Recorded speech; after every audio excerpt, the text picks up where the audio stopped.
Ecos de la 4T, un programa de análisis en donde escuchamos las distintas voces que forman el quehacer político, conducido por Jerónimo Flores en una mesa de discusión con expertos. Hola, ¿qué tal? Buenas tardes. Hoy es jueves, programa de Ecos de la 4T. En primer lugar, permítanme saludarlos y darles la bienvenida a todos ustedes en donde se encuentren. Esperamos que estén teniendo una muy agradable tarde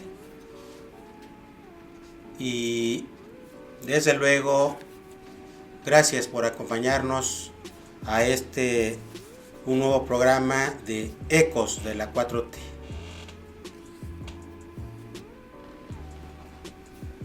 Estamos transmitiendo desde Guadalajara, Jalisco.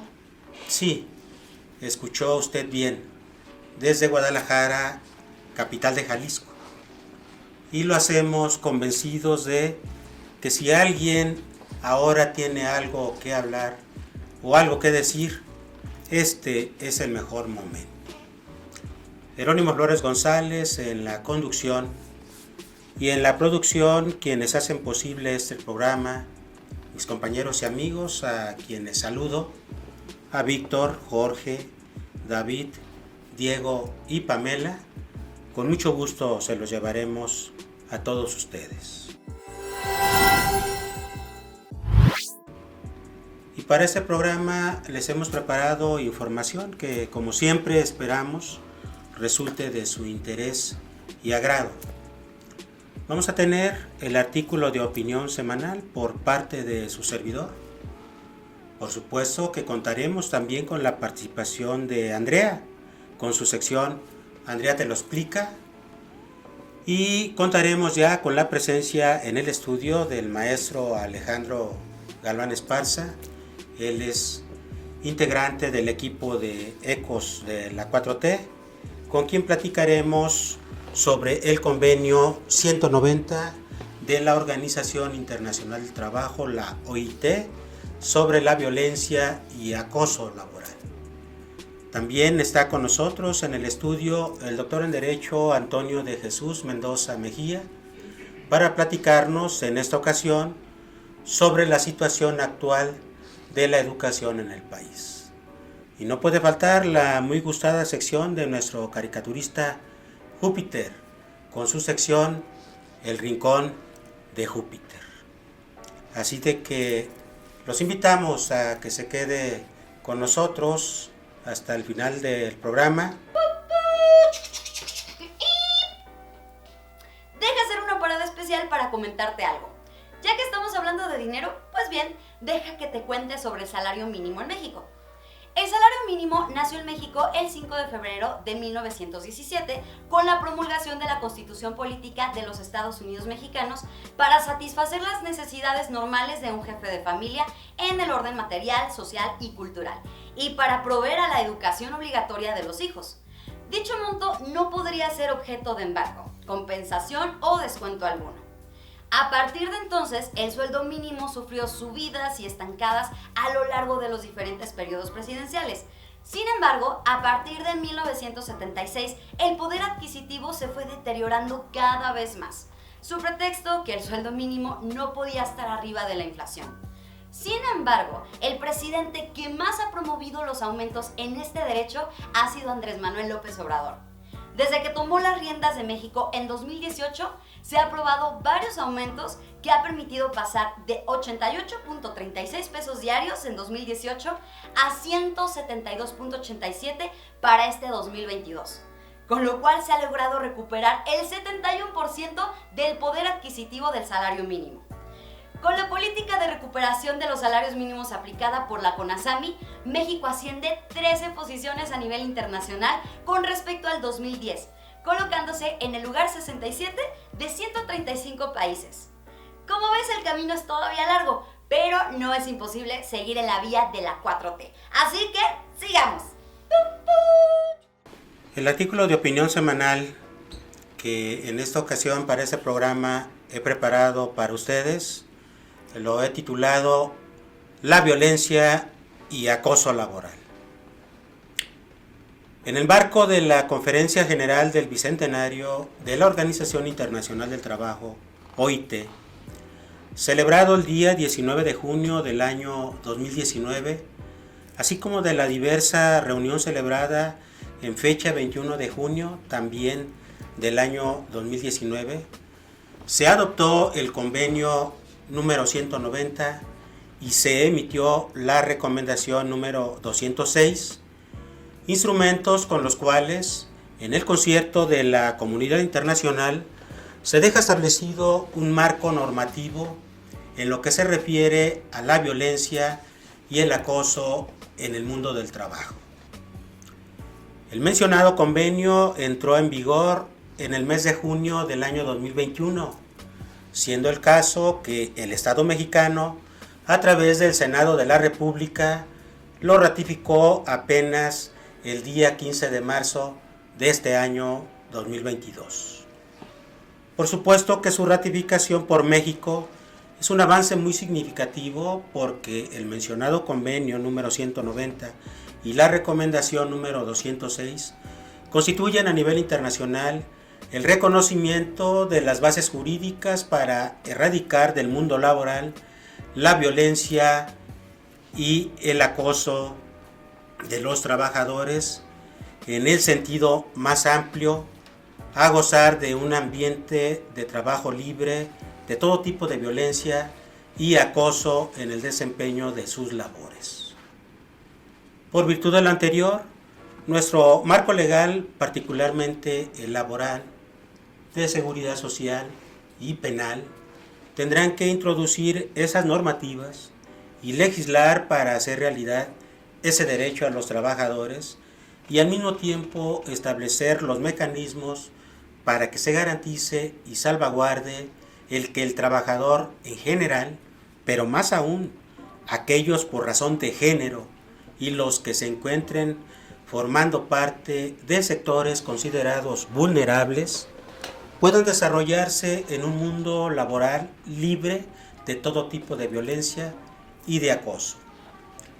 Por ningún motivo se debe soslayar el problema de la violencia laboral y el acoso, más en estos tiempos en donde, por desgracia, la violencia permeó en los diversos ámbitos y actividades de nuestra sociedad.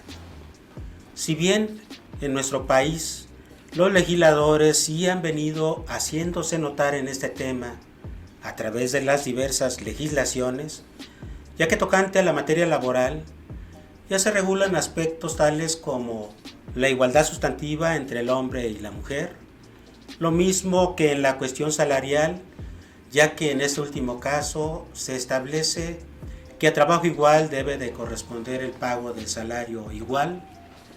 También se regula el trabajo decente y la dignidad con respeto a la persona y libertades del trabajador. También se regula lo concerniente a la violencia física y moral como causa de despido o de rescisión del contrato de trabajo, lo mismo que se regula ya el hostigamiento y el acoso laboral.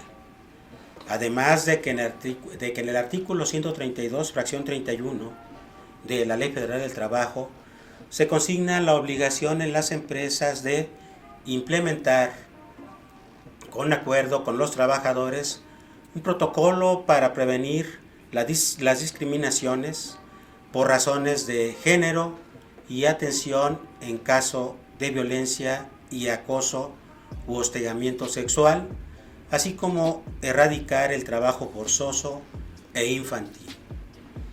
Sin embargo, ahora, con la ratificación de este convenio 190 y su recomendación 206, deberá de manera más amplia regularse la violencia y el acoso, como es el caso por razones de género o bien para aquellos trabajadores que formen parte de grupos vulnerables de la sociedad.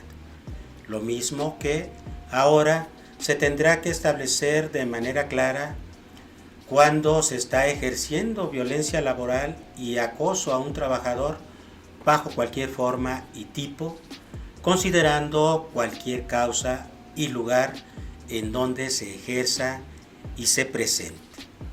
Lo mismo que deberá de establecer los medios o recursos que se podrán hacer valer por el trabajador y la forma de tramitarse por parte del patrón y las consecuencias legales en caso de que se ejerza la violencia y acoso al trabajador.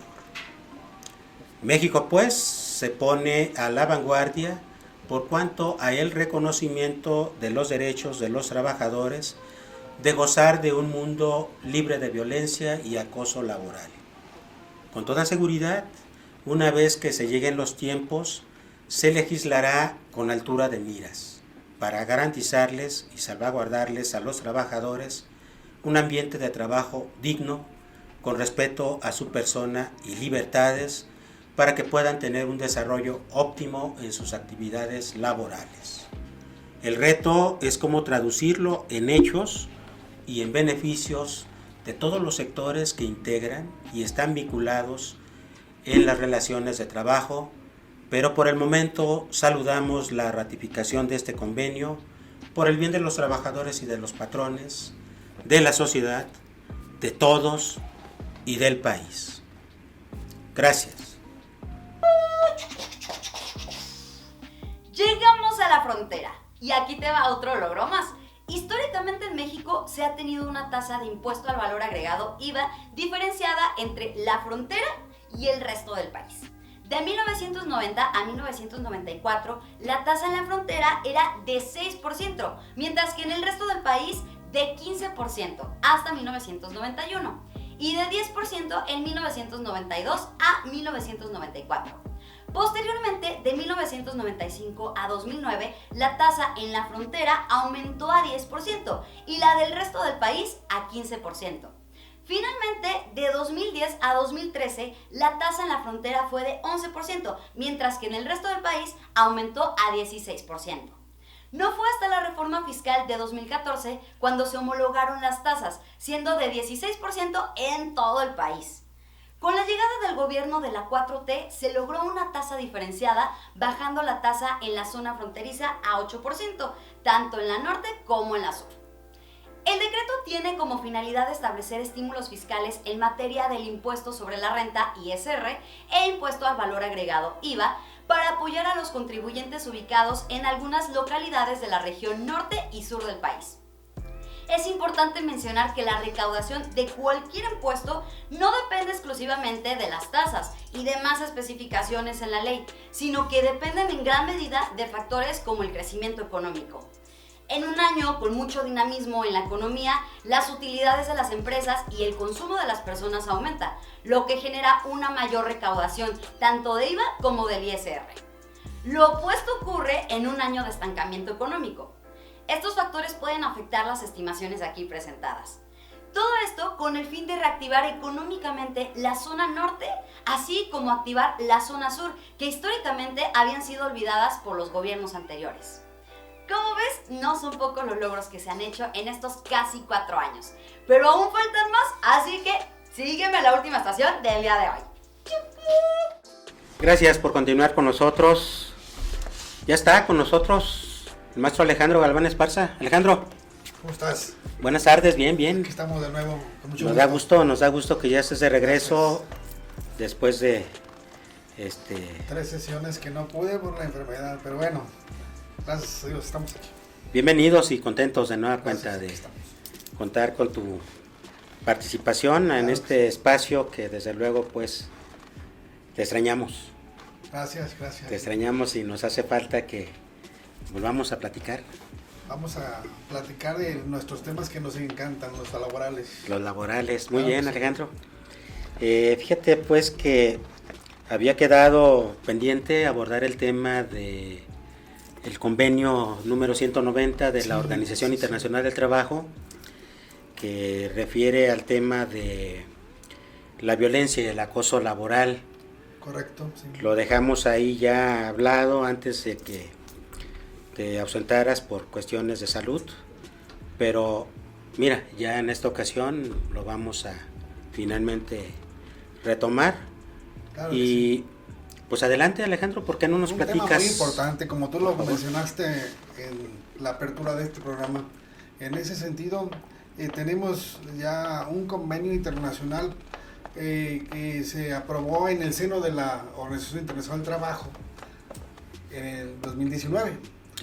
En base a eso, nuestro país tomó el tema como la importancia que requiere, y vemos que, como tú lo señalaste acertadamente, en la Ley Federal del Trabajo, en la reforma de mayo del 19, se incluyó ya esa figura de lo que consiste el hostigamiento y acoso laboral, ¿sí? Para estar al pendiente de que no exista violencia dentro del ámbito de los trabajadores y las trabajadoras. También incluidos los trabajos especiales, sí. Prevé la propia Ley Federal del Trabajo, y encaminados a protección también de los menores, con mayor razón. Trabajo infantil. Este convenio es muy importante a nivel internacional. Bueno, vemos en este antecedente del convenio firmado que los primeros que lo firmaron en nuestro continente americano, en Sudamérica, encontramos a Uruguay y Argentina, que recientemente ya también ratificó ese convenio en contra de la violencia y acoso laboral en el mundo del trabajo. Sí. Y bueno, nuestro país también ya tomó riendas en este tema. En marzo, como tú lo señalaste, fue aprobado, pero el director de la oficina del trabajo lo tomó como aprobado en julio, el 6 de julio del 2022. El mes pasado. Entonces, dentro de esa normatividad del convenio internacional se prevé que entrará en vigor después de un año en que se tome como ratificado. Sí. Entonces, bueno, tenemos este año para legislar en la protección del trabajo en contra de la violencia y el acoso laboral. Sí, por eso yo comentaba que llegados los tiempos y el momento, así es, sí. Esperamos pues que el legislador mexicano tenga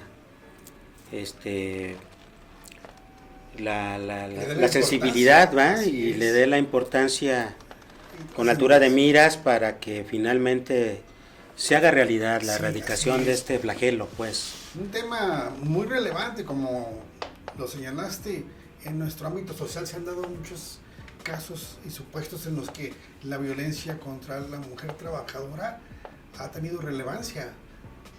Entonces es importante que se legisle en una ley especial, aunque nuestra Constitución establece que no hay leyes especiales en nuestro país, vamos a llamarle leyes autónomas. Sí, una ley autónoma como existen muchas en nuestro país, que dentro de esa autonomía tienen sus normas especiales, no hay que negarlo, ¿verdad? Y que no van en contra del 17 constitucional, desde luego, pero sí retomar ese tema específico para que una legislación en ese sentido retome el caso de la protección en el mundo laboral contra la violencia, el acoso y el hostigamiento. Sí, fíjate que en los programas que estuviste ausente abordamos el tema de la comunidad LGBT y más. Y en este convenio 190 sí.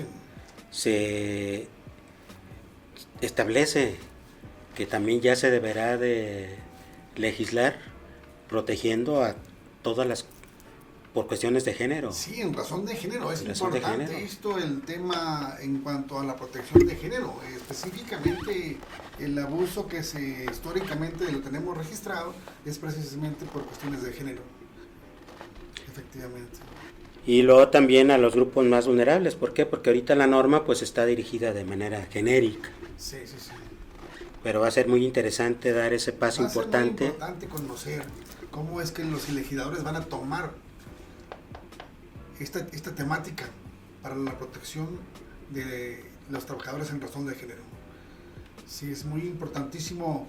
Un ejemplo que tenemos de conocimiento, en mi caso, de las personas de ese género lésbico gay, cuando tienen un trabajo ante un patrón donde ellos están registrados en un sexo específico, sin embargo están teniendo una imagen exterior en el sentido del otro sexo,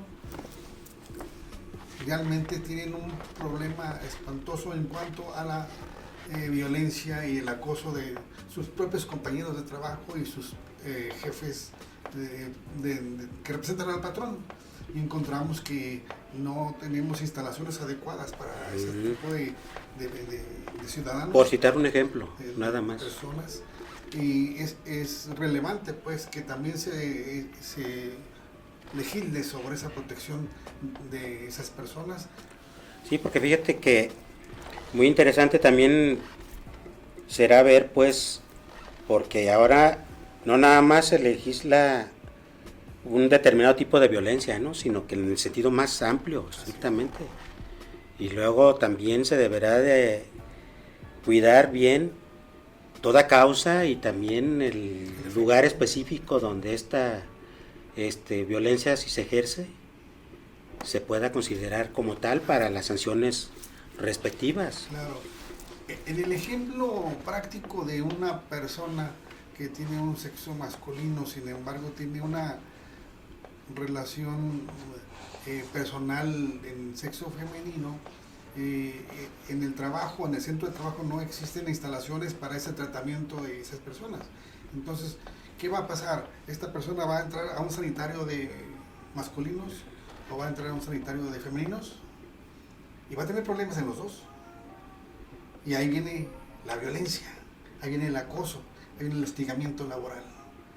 Entonces, todo ese tipo de actos, y lo hemos visto en algunos asuntos que hemos atendido.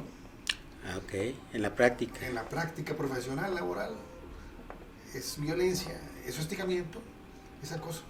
Oye, Alejandro, Sí. me llamó la atención que comentabas de que has conocido ya en la práctica, a lo mejor también te ha tocado resolver casos específicos donde sí se puede advertir que se ejerce violencia y acoso laboral. ¿Nos puedes platicar para que la audiencia entienda, comprenda mejor? En este caso, el trabajador argumentó que había ese tipo de violencia y acoso laboral precisamente porque no había instalaciones adecuadas para su género. Él argumentaba que si bien él tenía un sexo masculino registrado en el registro civil, él tenía una vida práctica, social, familiar y laboral hacia el exterior como una mujer. Y no había instalaciones en el centro laboral donde se le atendiera con ese tipo de género. Entonces él rescindió la relación laboral argumentando esa causal de hostigamiento y acoso laboral. Lo manejó como una violencia en su contra. Al no existir instalaciones de ese tipo, invocó el 51 de la Ley del Trabajo, okay, donde se señaló esa causa de rescisión por causa imputable al patrón. Dentro del procedimiento ofreció pruebas testimoniales y acreditó que no había un tratamiento específico para ese tipo de personas, ¿sí? Y se acreditó la causal porque el patrón negó que sucedieran esos hechos, sin embargo con las pruebas que ofreció el trabajador fueron suficientes para acreditarlo. El patrón no pudo comprobar lo contrario porque la testimonial que ofreció para demostrarlo no le fue eficaz en cuanto al valor probatorio. Se desestimó. Fíjate que muy interesante porque muy interesante ese también asunto, y está ahorita pendiente de resolverse por el tribunal. el amparo, hay que esperar a ver qué. Sí, a ver cómo lo resuelve. Fíjate qué interesante está la cuestión también porque hace énfasis el convenio en la cuestión de la inclusión. Sí, sí. La inclusión y también minimizar la discriminación. Así es. Entonces, Sí, tenemos es un tema contemporáneo. Vamos, no se ha tomado en años atrás abiertamente como se está haciendo ahora. Y como tú lo mencionaste y lo reitero, la Ley del Trabajo ya lo incluyó en 2019. La figura específica, ¿qué significa acoso laboral? Define el hostigamiento laboral, ¿sí? Y define la violencia en el mundo laboral.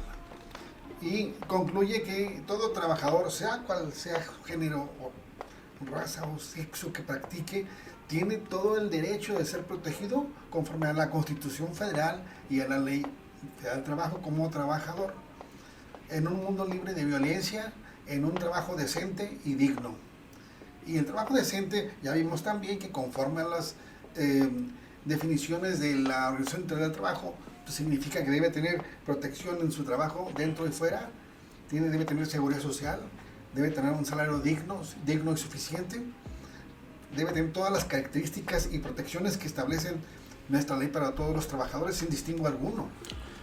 No, y fíjate que importante también porque vuelve a mirar hacia la importancia de la dignidad y el respeto de la persona del trabajador. Así es. A mí eso me parece muy, muy interesante porque yo en lo particular desapruebo y yo digo que no se justifica ningún acto que implique la violencia, ni menos el acoso laboral por parte del representante patronal ni del patrón. El trabajador en sus argumentos de su demanda dijo su competencia y al alcance del trabajo, de su desarrollo laboral no estaba a debate.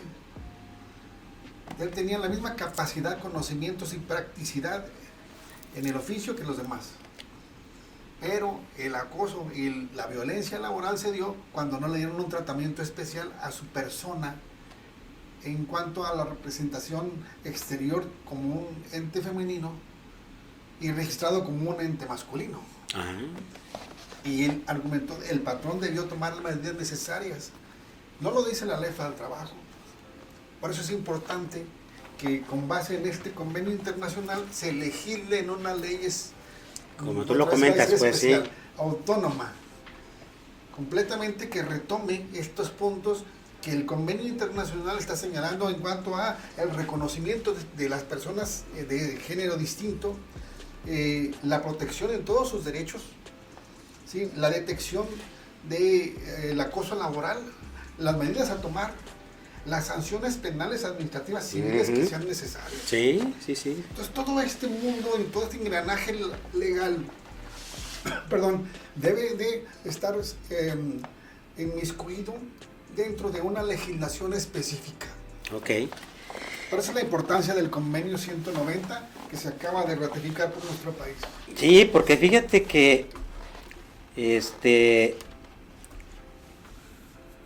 pues cómo poder visualizar bien estos aspectos, porque pues lo fuerte de la situación que nos toca conocer a veces, de que yo al menos en el ejercicio profesional más de alguna ocasión he tenido que dar asesoría de sobre todo mujeres trabajadoras, sí, que por virtud de su atractivo, su etcétera, etcétera, ha sido motivo para que encontrándose laborando, mujeres embarazadas,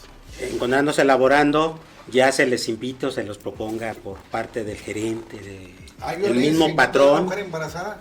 Claro que sí. Claro, por supuesto. Entonces, imagínate, eso era lo más fuerte y muy claro, pero estas otras cuestiones, ya visibilizarlas, va a ser muy interesante.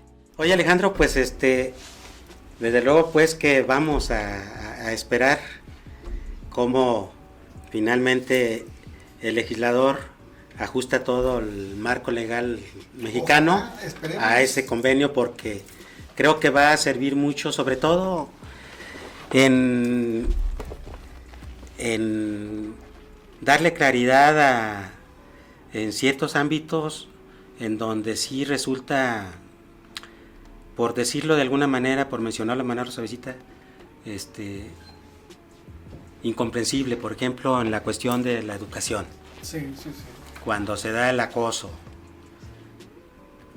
Que tenemos el sustento legal ya. La definición legal de acoso laboral, de hostigamiento laboral y violencia laboral ya está en la ley. Ya tenemos una base. Ahora hay que desarrollar todos los elementos que tienden a la protección integral general de este tipo de situaciones jurídicas específicas. Y yo creo que es para bien de los trabajadores y de los patrones, porque en la medida de que haya un centro de trabajo en armonía, donde se pueda desarrollar, yo creo que el trabajador de manera más eficaz hace su trabajo y eso también va a redundar en beneficio de la empresa, en la productividad. Sí, eso es lo grave, que tú tienes una competencia laboral, que tienes un conocimiento, una practicidad en tu oficio, en tu actividad específica, y luego llega el representante del patrón y ejerce acciones de violencia y acoso contra el trabajador, independientemente de su capacidad, ¿sí me explico? Y eso es lo que es preocupante, que no está siendo protegido como es ese aspecto que estoy comentando.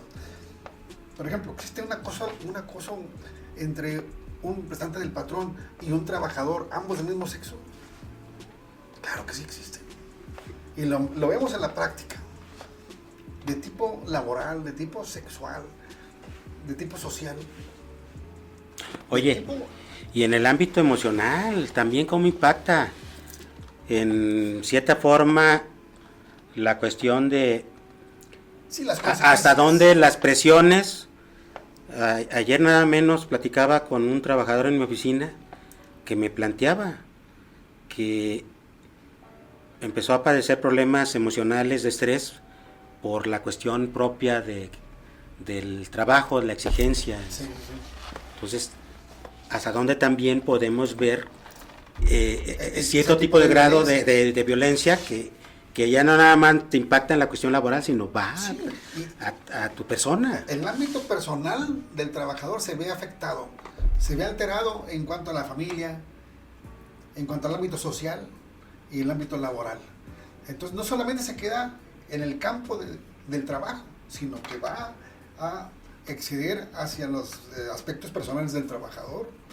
Eso sí es muy importante también, ¿verdad? Pues para la reflexión y para profundizar. Sí. Podemos señalar algunos aspectos adicionales a este tema en la próxima sesión. Muy bien. Para ampliar la información. Está bien, y si también ya empezamos a tener más ejemplos prácticos para Claro que sí. también... Hay muchísimos más en ese sentido.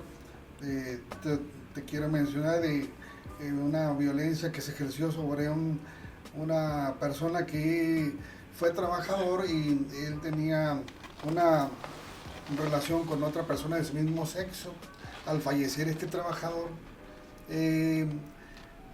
la persona que vivía con él, que inclusive tenían un contrato de matrimonio civil, después de que la Corte Suprema que tenemos, la Suprema Corte de Justicia de la Nación estableció, aunque aun cuando no se modificaran los códigos civiles de los estados, era un derecho humano la protección de matrimonio entre personas del mismo sexo. Por ejemplo, aquí en Jalisco, antes de que se modificara el Código Civil, ya teníamos matrimonios civiles de personas del mismo sexo, porque la Suprema Corte de Justicia de la Nación estableció como un criterio de protección del derecho humano internacional. Entonces esas personas tramitaban un amparo indirecto para que se ordenara al director del registro civil llevar a cabo el matrimonio. Les concedían el amparo y obligaban al registro civil a llevar a cabo ese matrimonio. Fíjate cómo... Entonces, perdón, adelante. Fallece el trabajador y esta persona que era su pareja va con el patrón a reclamarle las prestaciones derivadas de la muerte, las que generó con motivo de su trabajo. ¿Y sabes qué le dijo? Usted no tiene derecho. Oiga, pero si yo no estoy casado con él, la ley no lo prevé, entonces no le vamos a pagar las prestaciones. ¿Qué hizo? Irse a demandar al tribunal laboral. Vamos a esperar. Y el derecho le asistió. Nosotros hicimos un proyecto donde se condenó al patrón a pagar. Mira, y entonces ya fue resuelto. Por el presidente de la Junta. Ahorita está ese asunto también en amparo. Entonces tenemos ese tipo de casos importantes. Sí, pues muy interesante. Vamos a seguir entonces avanzando en este tema en los siguientes programas, Alejandro, si te parece.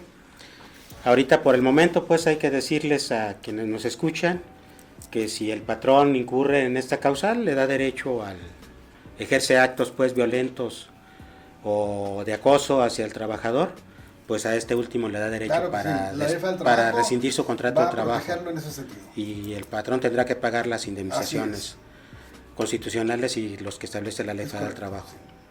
Bueno, pues entonces, muchas gracias Alejandro y No, el siguiente muchas gracias a ti. programa continuamos para Claro que sí. darle todavía otra entrada a ver Claro que si sí. Aquí qué estamos más le presentes seguimos con mucho buscando gusto. a este Te tema. agradezco, aquí estamos. Gracias Alejandro. Gracias a ti. Nuevamente bienvenido. Gracias. Volvemos, vamos a un corte. Llegamos a nuestra última estación del día de hoy, pero no creas que es la última, y aún nos faltan muchas otras estaciones de logros de la 4T por recorrer, así que te cuento esta estación. Una de las primeras acciones que hizo el gobierno de la Cuarta Transformación fue crear la Secretaría del Bienestar. Y te preguntarás qué es y para qué sirve, ¿verdad? Bueno, ya lo sabes, Andrea te lo explica. La Secretaría de Bienestar inicia un camino de transformación para que las y los mexicanos tengamos una vida mejor. Junto al Gobierno de México hemos de empeñarnos en un cambio de fondo, en el que nuestra prioridad sea la gente y de manera muy especial quienes menos tienen. A diferencia de las secretarías o institutos creados como simulación en los sexenios pasados, donde hasta hubo grandes desfalcos millonarios como la llamada estafa maestra sin ir más lejos, esta secretaría funciona gracias a varios factores, como lo ya destinado en el presupuesto, la buena recaudación de la que ya hemos hablado o la recuperación de bienes a grupos delincuenciales, y hacerlo llegar a los que realmente lo necesitan. Sus objetivos son claros. 1.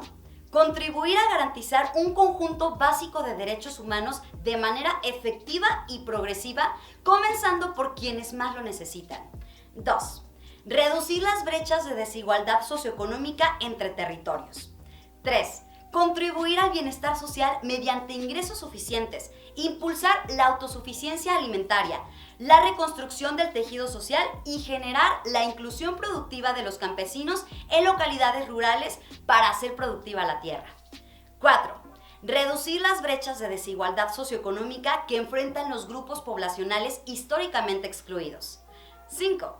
Contribuir a una cultura para la paz para incidir en la disminución de la violencia en comunidades y territorios. Como verás, esto es solo una muestra de los logros que hemos vivido con el cambio verdadero del gobierno de la 4T. Y aún nos falta, así que sígueme en los siguientes recorridos. ¡Hasta la próxima! Bien, gracias por continuar. Estamos ya de regreso. Ya se encuentra con nosotros el maestro Antonio de Jesús Mendoza Mejía, también ya colaborador de este espacio del programa de Ecos de la 4T. Maestro, buenas tardes. Maestro. No, al contrario, el placer es nuestro, maestro. Oiga, estábamos ya en los temas que hemos venido abordando, que nos ha muy amablemente acompañado al programa, dejando para un programa en especial lo que tiene que ver con la educación, maestro. Claro. Importante, desde luego, para el desarrollo y progreso de cualquier pueblo. Exacto. Cualquier país. Exacto. Entonces, maestro, aprovechando que usted también tiene su maestría en educación, pues qué mejor para que nos comparta, por favor, cómo ve y cómo encuentra el estado de la educación actualmente en nuestro país, maestro. Por favor. Bien, primero hay que hacer todo un resumen histórico de la educación. Adelante, maestro, por favor. La educación en México ha sido una herramienta importante para la transformación de este país. Por supuesto que la educación vivía un proceso escolástico, apegado precisamente a la enseñanza de una exigencia de rigor religiosa. Hay una frase que dice: la letra con sangre entra. Y era tanta exigencia precisamente la educación que pues parecía tortura, o era una tortura. ¿Por qué? No tanto por las lecturas, sino por el castigo con rigor, que era permitido, pero era parte de una enseñanza, de una filosofía pedagógica que se aplicaba. Pero la educación es tan antigua como el hombre mismo. Sí. La naturaleza del hombre está a través de los aprenderes, de los saberes. Y esa es una estructura de pensamiento. El hombre aprende una técnica, pero también aprende una ciencia. El hombre aprende una habilidad a través del arte, pero también aprende a dar belleza en el arte. El hombre aprende en la ciencia, pero también aprende en la tecnología. El hombre aprende en las ciencias sociales y también aprende de la filosofía, de la sociología, de la historia y del derecho. Y es un avatar importante este aprendizaje. Y eso son parte importante de ese proceso que incluso en el siglo XIX se institucionalizó la educación a través de ese conflicto entre una educación laica o una educación religiosa. Sí. Recuerde usted que la materia importante que recibimos nosotros los laicos fue la materia de civismo. Sí, cómo no. Mientras que los religiosos recibían una clase de moral. Si bien es cierto, la parte cívica parte del fundamento romano, la parte moral parte de un principio epistémico, si bien es cierto a través de una norma ética, pero apegada a una religión correspondiente. Y de ahí vienen precisamente cuestiones jurídicas que usted también maneja, la moral y las buenas costumbres. Sí, cómo no. Que son importantes. Sí. Y dentro de esa moral y buenas costumbres ha sido una parte importante del desarrollo de las conductas humanas. Nosotros hemos tenido excelentes maestros de la educación. Un sabio de la educación en el gobierno de Porfirio Díaz fue el ministro Gabino Barreda. Uh-huh. Y ahí parte un principio de la educación científica, pero también apegada a una filosofía del positivismo con Augusto Comte correspondiente. Pero Barreda y Justo Sierra, también ministro de Educación con Porfirio Díaz, y eran parte importante del gobierno que aconsejaban al presidente que para salir adelante tenemos que educar a nosotros. Formaciones de la Escuela Nacional Preparatoria, formaciones importantes de la Escuela Preparatoria de Jalisco, formaciones importantes entre la Universidad de Guadalajara, formaciones importantes dentro de la propia UNAM y la Universidad Pontificia. En fin, las instituciones educativas han sido importantes dentro del proceso y devenir histórico del ser humano. La parte más fina de la educación se da en la transformación. Los hombres aprendemos, nos educamos, pero a través de educarnos nos transformamos. ¿Por qué?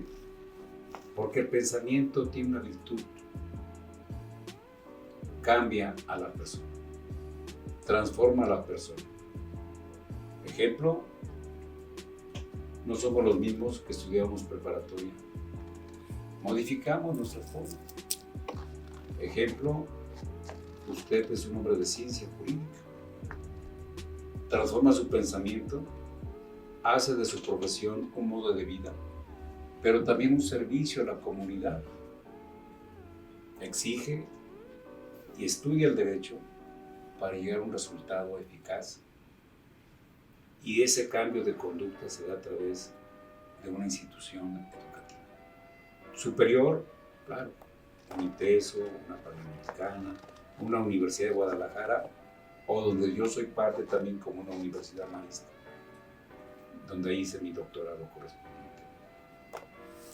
Pero la educación es transformadora y es parte precisamente de esos modelos que, bien es cierto, la instrucción pública pues tuvo sus elementos cualitativos, cuantitativos, pero eran propias del tiempo. Oiga, maestro, y entonces, ¿cómo ahorita usted encuentra la situación de la educación en este momento de transformación, en este momento histórico? Que por favor nos diera su opinión sobre cuál es la situación en este momento histórico de transformación que usted encuentra la educación en el país. Complicada, muy complicada, sobre todo pues porque la educación pública necesita recursos. Hablo de recursos como económicos. Claro, también ocupa recursos humanos. Pero no puede caminar la educación de manera humana si no existe el recurso económico correspondiente. Y la educación se enfrenta precisamente a una cuestión que se llama financiamiento de la educación en México. El financiamiento es importante y sobre todo este financiamiento se da una estructura de poder que se centraliza en el gobierno de la República o se centraliza o se distribuye, en los gobiernos de los estados. Los recursos son precisamente la estructura, la columna vertebral de una organización académica, científica, estudiantil. Si no hay recursos, la educación tiende al fracaso. Cada día la educación exige más dinero. ¿Por qué? Aumenta precisamente la oferta y la demanda de los profesores correspondientes. Se construyen edificios, se adaptan a la realidad, establecen programas de estudio, se extienden las universidades, y no solamente la Universidad de Guadalajara, la Universidad Nacional, la Universidad Metropolitana, las universidades públicas del país correspondientemente, que son importantes dentro de este modelo de transformación. No se puede dar la transformación si no hay educación, es un punto medular. Y es complicada no solamente precisamente por los recursos económicos, sino por las políticas públicas. Muy bien. Y cada estado tiene su política pública encaminada a la educación. Los factores de la educación son tan complejos que la mayor parte de los recursos se va en educación básica. Y el modelo de educación básica tiene la exigencia constitucional de abarcar una cobertura universal, tal cual. ¿Qué significa? Significa que el niño de primaria no tiene que ser rechazado, el niño de secundaria no tiene que ser rechazado, el niño de preescolar tampoco tiene que ser rechazado. Entra otro proceso de la educación, precisamente en educación media superior. Constitucionalmente se convierte en obligatoria.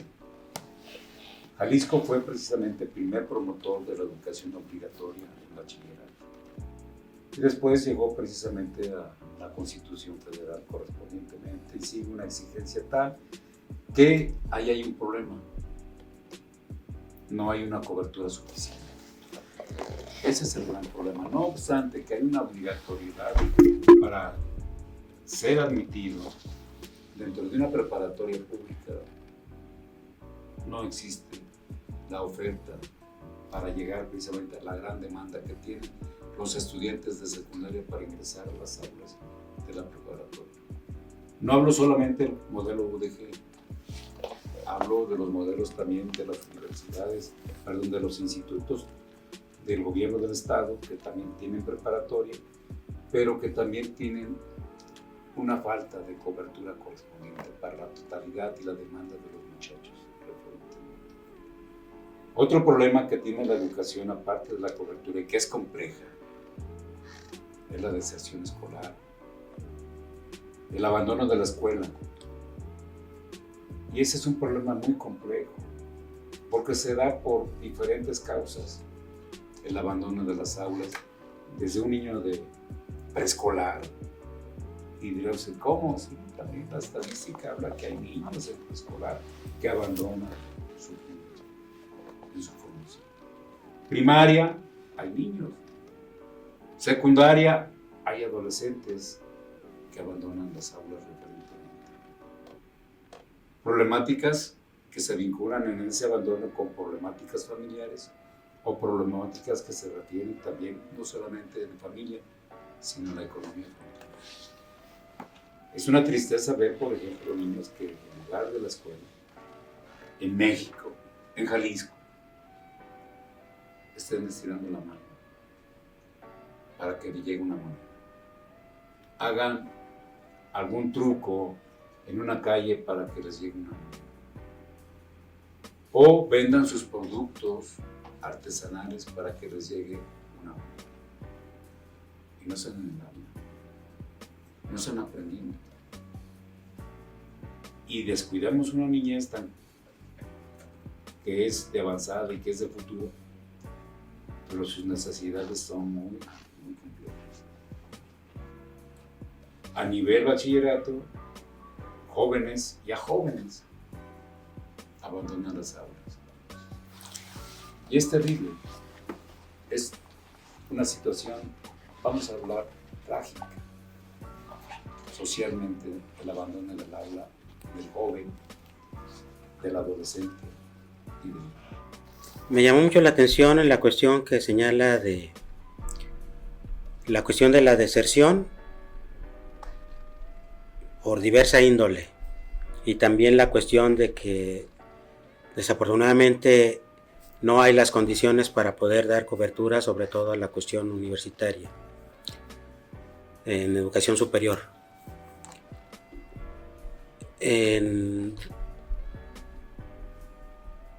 Desde su perspectiva, ¿hasta dónde también esas políticas públicas falta de implementarse para dar espacio o cobertura mayor? Porque la UNAM, maestro, de 178,000, 180,000 que hicieron trámites, creo que nomás admitieron 18,000, el 10%. Sí.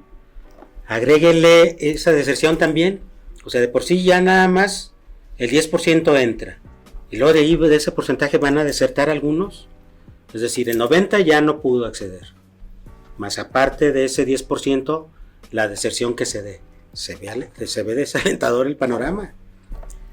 Y la cuestión de la pandemia, cómo afectó, cómo trastocó la cuestión educativa, maestro, por favor.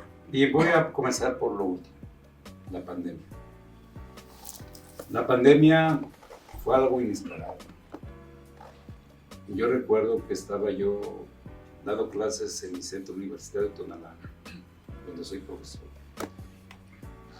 Y un momento a otro suspendimos las clases, se suspendieron las clases o las suspendimos por indicaciones del rector general. CUSH, que también soy profesor, suspendió clases. La Universidad de Guadalajara por completo. Y entramos a otra habilidad. Entramos de lleno a las tecnologías de la información. Yo no me adapté a esas tecnologías de la información. Quiero ser honesto.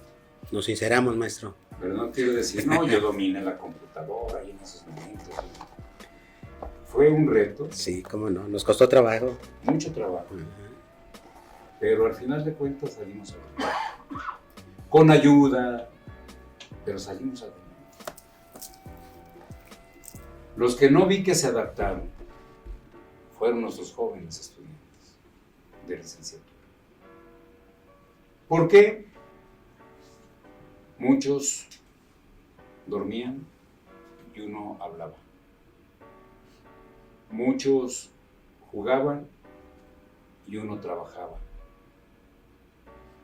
Se perdió la tensión entre profesor y alumno, con todas las modalidades, desde las clases Classroom, desde todas esas habilidades referentes de preguntas y respuestas, desde los exámenes híbridos, abiertos y demás.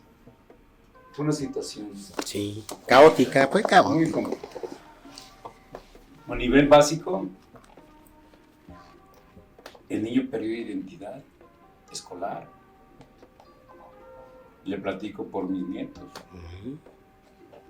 Mis nietos perdieron esa identidad escolar, que no sabían si estaban en la primaria o estaban en la secundaria, porque estaban en una computadora. No obstante que había el rigor de la disciplina, de la observación, de la autoridad, que es su madre, mi hija. En cuanto ella se iba a la cocina, los hijos. Pero sí, se perdió ese sentido. Sí, mucho perdimos. Ese sentido. Hoy estamos volviendo a otra etapa, donde incluso en la universidad, el semestre pasado, que ya regresamos, sí, había alumnos que decían, bueno, ¿y cuándo nos vamos? ¿Cuándo ya es por internet? Ese Javi, ¿no? Bueno, es que somos presenciales. No, es que yo estaba más a gusto allá en mi casa, me levantaba a tal hora, incluso a veces en choro, a veces en mi pijama, solamente me ponía la camisa. Perdimos la presencia, perdimos la formalidad. En el derecho, usted y yo lo sabemos perfectamente bien, que la formalidad es bien importante desde el punto de vista de la persona hasta en la letra que usted escribe cuando usa una demanda. Sí. O cuando escucha a su cliente y le plantea su problema laboral correspondiente. Pero la perdimos. Fíjese, maestro, que a propósito de pérdidas, yo deseo de mucho corazón, porque yo me he referido de esta manera, a que puede haber generaciones perdidas. Exacto. Ojalá y no la perdamos. Es mi deseo, como no se imagina, pero si no, yo les he comentado a mis hijos, que son universitarios, que se corre el riesgo de que sean generaciones perdidas. Exacto. Porque, en mi opinión, teníamos que poner un plus más. Teníamos que comprometernos más y creo que fallamos. Y ese punto yo es donde tengo precisamente mis asegúnes y esperaría que no fueran dentro de esas pérdidas, generaciones perdidas, maestro. Exacto. En los años 90 los sociólogos a estas generaciones les llamaban las generaciones X.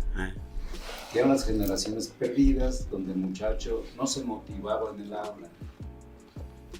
Y entonces buscaban otro tipo de distractores que también fueron perjudiciales. ¿Por qué? Porque no había una motivación en el aula, posiblemente fallábamos los profesores, pero sí iban con otros distractores, unos al fútbol, pero otros, por desgracia, a las drogas. Sí.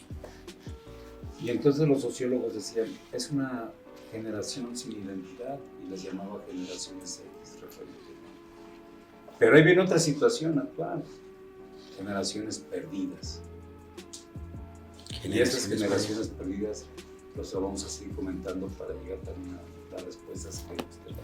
Oiga, maestro, pues entonces, al igual que con el tema que abordamos con el maestro Alejandro Galván Esparza hace unos momentos sobre el convenio laboral, el siguiente programa, ¿le parece bien si seguimos? Porque nos quedan muchas cosas ahí. Sí. Es tan importante y creo que vale la pena que sigamos. Nomás recordemos esta frase: sin educación no hay transformación. Correcto, estoy de acuerdo con eso. Y esto es parte de una política. Vamos a el rincón favorito que más le gusta a Júpiter aquí en el estudio, al rincón de Júpiter, para que en este programa nos dibuje su cartón.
Maestro Antonio, pues muchas gracias. Gracias. Siguiente programa, aquí lo esperamos. Con gusto. Y por hoy hemos llegado a la parte final del programa. Nos despedimos de ustedes recordándoles que transmitimos desde Guadalajara, Jalisco. Sí, escuchó usted bien. Desde Guadalajara, la capital de Jalisco. Ecos de la 4T. Hasta la próxima.